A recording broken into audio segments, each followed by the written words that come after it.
Hello everybody. Well, that was a thrilling ending to the Warriors-Jazz game. I want to look at the two plays that broke open the game in the last 2 minutes. They were set up by this cat and mouse game. By the end of the game, Steph had figured out what the defense was. So when I'm talking about defense, I'm specifically talking about Rudy Gobert, Defensive Player of the Year. And the big question with Rudy Gobert is, how do you position yourself to defend Steph? And I'm just going to tell you the answer. The scheme that they were using is that when Steph does not have the ball, Rudy sits in the lane ready to deter anyone from coming, and when Steph does have the ball, then he's going to come up to the level of the screen to challenge Steph's pick and roll. So you can see it at work in this play. So there's the inbounds, and for a split second, Steph Curry has the ball and Kevon Looney is coming over, and it looks like he's going to set a screen, and Rudy Gobert goes, whoa, special Steph Curry rules. I have to be up at the level of the screen, because otherwise Steph could take the screen, and if Rudy's all the way back here, then Steph will just jack it up for an open shot from three. So while Rudy sees that Steph has the ball, he's coming to the level of the screen. But in fact, Steph is going to hand it to Andre Wiggins, and once Rudy sees that Steph no longer has the ball, he wants to sink back into this general paint protector role. There he goes. You want to deter everyone in the world here from attacking the paint, but in particular, Steph here is getting a screen from Kevon Looney. If Gobert were playing all the way up here, Steph could take this back screen and get a pass and go backdoor on Gobert. So for lots of reasons, they want Gobert back here, essentially in a drop position whenever Steph is not touching the ball. On this play, Steph does something interesting to exploit that. Looney's setting the screen here. Steph takes this funny path around. Looney gets the pass. Gobert's going to be still back here because Steph doesn't have the ball. And then Steph's going to come around Looney again. Gets the ball. Kevon Looney did a good job flipping his screen to take out the defender who's coming around. And now Steph can just sidestep, and Gobert, who had sunk back, now has to close the gap as fast as he can. Not fast enough.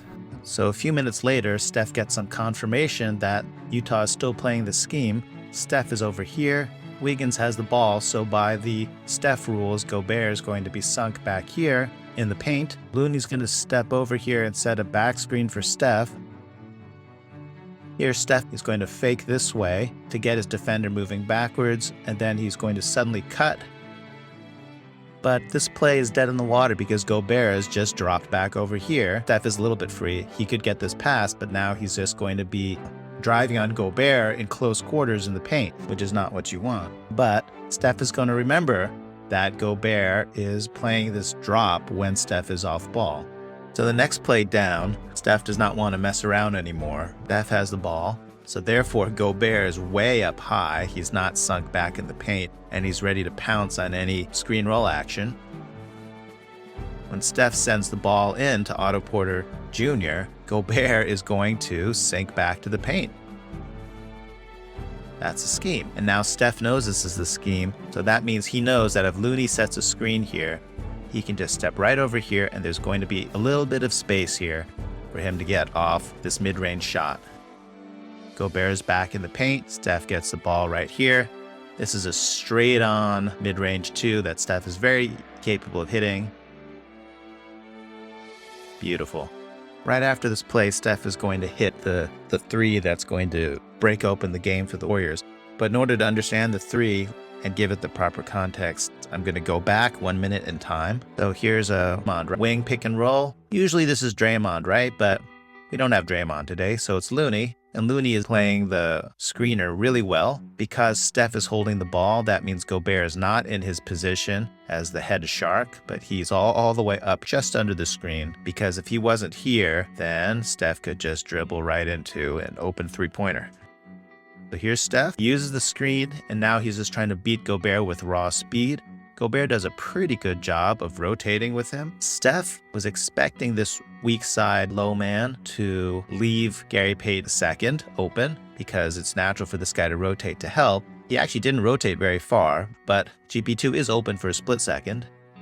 The pass is off target though. Steph's man is completely trailing him. Gobert is trying to negotiate a switch, saying, okay, smaller guy, you go and follow Steph because I want to stay here and be the head shark. And Steph is saying, this is a great time to relocate. So 3 things have to happen for this relocation to work. First, Steph has to relocate.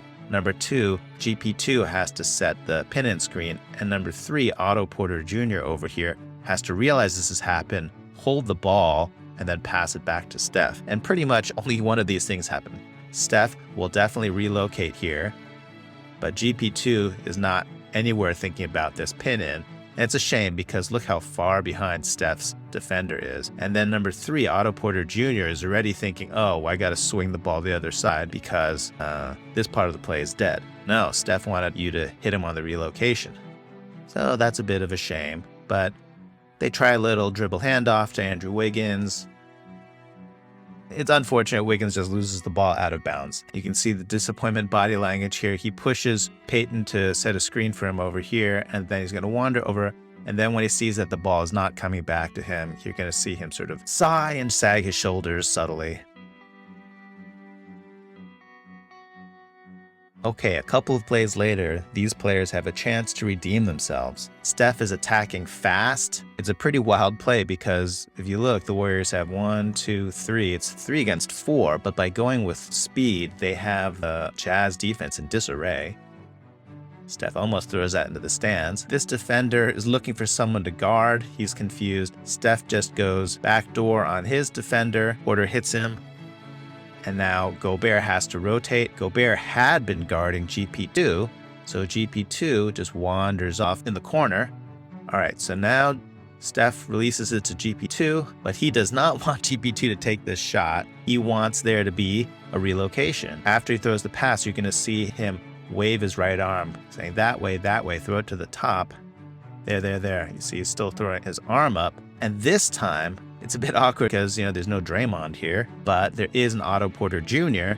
And remember, Otto Porter Jr. didn't notice the relocation last time, but I think they had a word on the bench or something. And Otto Porter says, I volunteer to be the person to run the relocation. I'm going to redeem myself. So he runs all the way across court to be the high passer over here.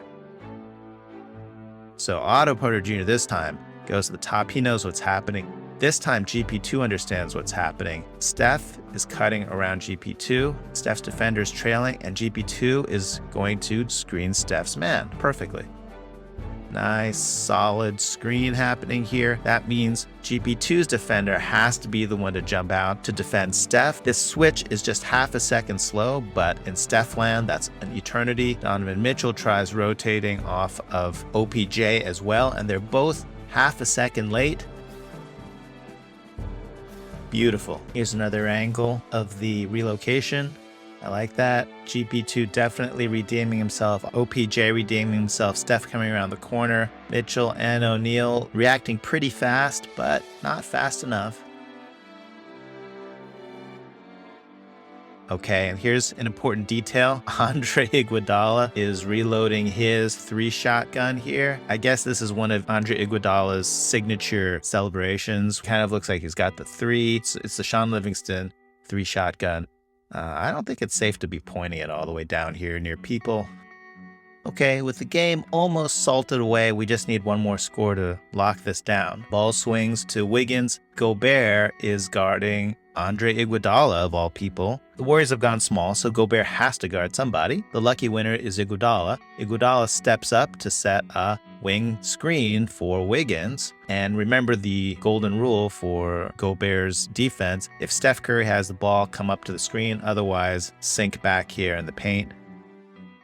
Wiggins is whipping around, turning the corner, so Gobert is here, rotated to stop him from getting to the basket. Wiggins' defender is following him. No one wants to guard Iguodala because why? Wiggins throws it right back. Andre is really open. Gobert, I think he's trying to do a no, please don't shoot anything but that, but please shoot kind of closeout. Gets there, and Andre freezes him for a second with an extremely convincing jab step because Andre does not really want to shoot this 3 from a certain point of view because he's shooting a low percentage. but he seemed to have locked in on 3 ever since he got that phantom technical foul. I don't really believe that you can shoot 3s better when you're mad, but obviously I'm wrong because Andre beats the odds. And here's the best part. Steph flashed the OK 3s, but look at this bench. They're all doing Andre's celebration, which is they're all pointing the shotgun and then reloading with the OK 3. I think that's Quindary Weatherspoon. This is Chioza flashing, reloading the 3 shotgun. Jeff Downton flashing the 3 shotgun. Moody over here is doing his version of it. Our guy Juan Toscano is doing it. I love that they're all doing the Andre celebration. Oh, in fact, is Andre doing it? I'm not sure. I think Andre is also doing the Andre low shotgun celebration. And Jordan Poole is doing his "My face is frozen with wonder and shock" celebration. Oh, and Juan does get carried away with these kind of celebrations. He looks like he's frozen mid-reload. Someone better check on him after the game, make sure he got out of that position.